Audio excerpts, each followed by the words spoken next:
Hello, in this video we'll be going through how to set up the Aerpro FMT250 FM transmitter. First thing to do is put your car in accessories so the 12 or 24 volt power will be available on your socket. Before plugging in the FMT250, make sure that the switch on the side is set to on. When plugged in, it will display high, BT mode, and then the current FM frequency.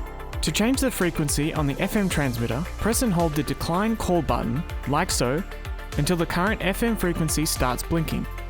Then we can use the volume up and down buttons on the side until we're happy with the currently selected frequency. It will automatically save and stop blinking after a couple of seconds. In this case, I've chosen 90.0. Next, let's make sure that the FM radio is tuned to the right frequency on the car's head unit. Since I've chosen 90.0 on the FM transmitter, I will tune the radio to 90.0, making sure that I'm in FN mode. Next, let's pair with the Aerpro FMT250 via Bluetooth using a smartphone. Navigate to the Bluetooth section, making sure that Bluetooth is on and not currently connected to another device. When it appears, we then choose Car Kit. If all is connected correctly, you will hear a confirmation message coming through your car's speakers, like this. Connected. But don't worry if you didn't hear anything just yet, the volume may be a bit low. To make sure that everything is working, play some music on your phone, making sure that the volume is turned up on your phone, then moving on to the volume of the device, holding down the volume buttons on the side, making sure that's about halfway, and finally the head unit. You should be able to hear music through the car's audio system. If you're having trouble connecting to the FM transmitter, it is recommended to unpair your device, restart your phone and try this process again. Now would be a good time to test out hands-free calling to make sure the volumes are at a good listening level for both calls and music. When getting a call, you simply press the call button. You can also switch between the FMT250's built-in microphone and your phone microphone by pressing the call button during a phone call.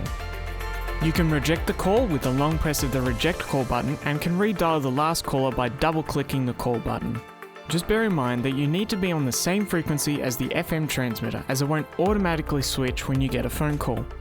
The FMT250 also supports line output through the included auxiliary cable. This is designed to be used either with headphones or to be plugged into your car's head unit. This bypasses the FM transmitter integration and directly plays music from your smartphone via Bluetooth to your car's audio system. The FMT250 supports Bluetooth and USB music playback through the dedicated USB port of the transmitter. You can switch between Bluetooth and USB when installed by long pressing the call button. While music is playing, you can play or pause, skip a song or go to the previous track by using the buttons on the side of the FMT250. On the side of the transmitter, we have a switch that will allow us to change between displaying the current FM frequency and displaying the current car's battery voltage level. If a USB device is plugged into one of the reversible USB ports, it will display the current power draw from that device.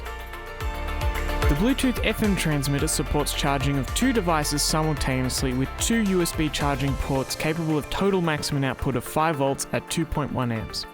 And since both USB ports are reversible, you don't have to worry about which orientation the USB cable is. That concludes the how-to video for the Aerpro FMT250 FM transmitter. If you'd like to know more about the FMT250 or other Aerpro products, visit our website aerpro.com.